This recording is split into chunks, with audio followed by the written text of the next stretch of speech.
Hi everyone, Charlotte here from New Zealand Shores. Today we have a video on the Skilled Work Experience Pathway, which is a new pathway to residence becoming available in August 2026.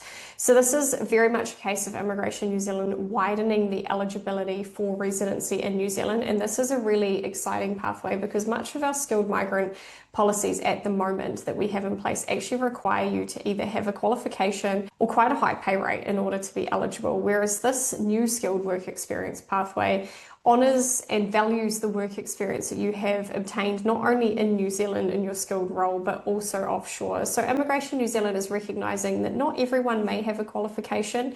If you do, that's absolutely fine and you can still apply under this pathway, but if you don't, it does open up another pathway to residence that may have not previously existed for you.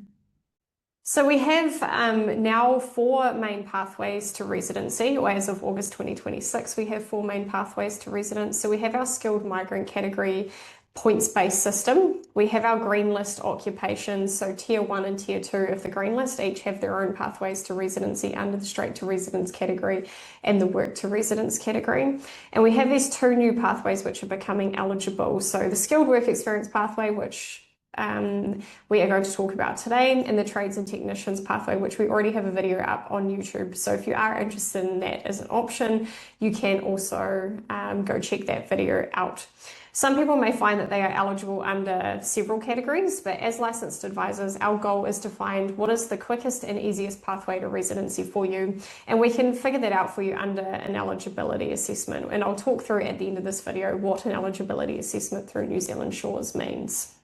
So the skilled work experience pathway is for migrants already working in New Zealand.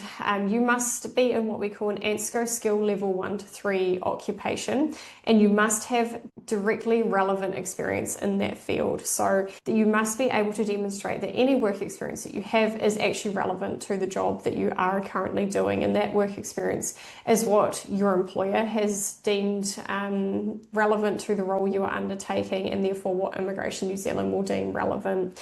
This is a great pathway, as I mentioned, for people who don't have particular qualifications which are relevant. So you may be in a professional role but perhaps never have gone to university, or you may be a trades and technicians worker but perhaps never gone through an apprenticeship or obtained any form of trade qualification.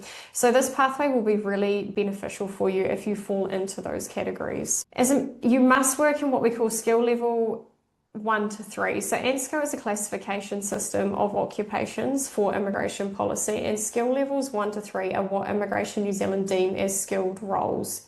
Your employer must be accredited either at time of application or time of decision on your residency visa. So that is a really key thing to check.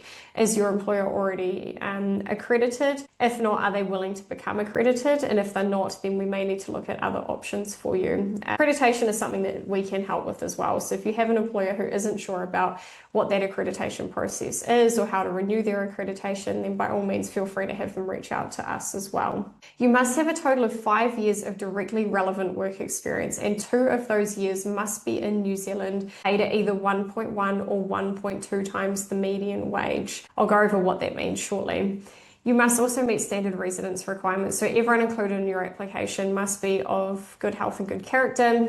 Depending on age, may need to sit an English language test, and you have to meet any other criteria which immigration deem relevant to this, to any resident visa really. There is no particular list of occupations that qualify, so it is very broadly grouped into ANSCO skill level 1 to 3 roles. This is a key difference to the trades and technicians pathway, where we have a set list of occupations who can apply under that trades and technicians pathway. And the trades and technicians pathway has very separate criteria to what the skilled work experience does. There are additional requirements for some roles, or there are some roles that may not qualify at all under the skilled work experience and pathway, and they are listed on what we call the amber list and the red list. So the amber list and the red list have additional requirements based on those particular occupations. Occupations on the amber list have additional eligibility criteria to access the skilled work experience pathway, and this is where that 1.2 times the median wage comes into play. So for anyone who is typically in a role that is ANSCO skill level 1 to 3 and that occupation is not on the amber list, you only have to meet 1.1 times the median wage. However, if your occupation is skill level 1 to 3 but listed on the amber list, then you must be paid 1.2 times the median wage. So you have a higher pay rate that you need to meet.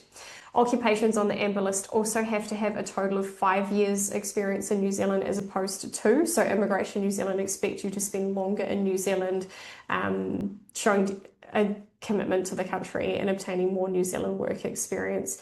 If you already hold an accredited employer work visa and you are approaching your maximum of 5 years duration under that visa, Immigration New Zealand are actually offering extensions for you to be able to obtain the further work experience you need and then also be able to apply for a resident visa and have that approved. Occupations on the red list are excluded completely from both the skilled work experience pathway and the trades and technicians pathway. So migrants who have occupations on the red list who also want to apply for residence will have to look at other alternate categories, whether that is the points-based system under the skilled migrant category or whether they may be eligible under some green list criteria as well. However, typically for most of our red list occupations, you will need to have a bachelor's degree or be paid 1.5 times the median wage in order to be eligible. Amber lists include roles such as accommodation, hospitality related roles, and some lower level IT support roles and office roles.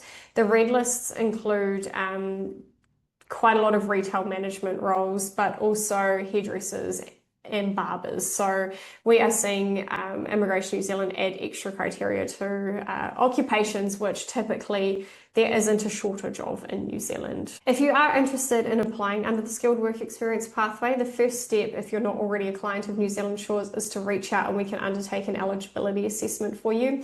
So we can look at the entire picture for you and your family, if you have family here with you in New Zealand, and we can determine what is the best way to apply for residence. Is it under the skilled work experience pathway? Is it under the trades and technicians pathway? Is there another category that may be better for you? Once we have established that, you can have a 30-minute personal consultation one-on-one with one of our licensed advisors. And then if you are interested in proceeding with us assisting you, we can of course then commence that migration application stage at that point. Feel free to reach out to us at info@newzealandshores.com or give us a call on our phone number, which is listed there. We'd love to hear from you. We're really keen to help.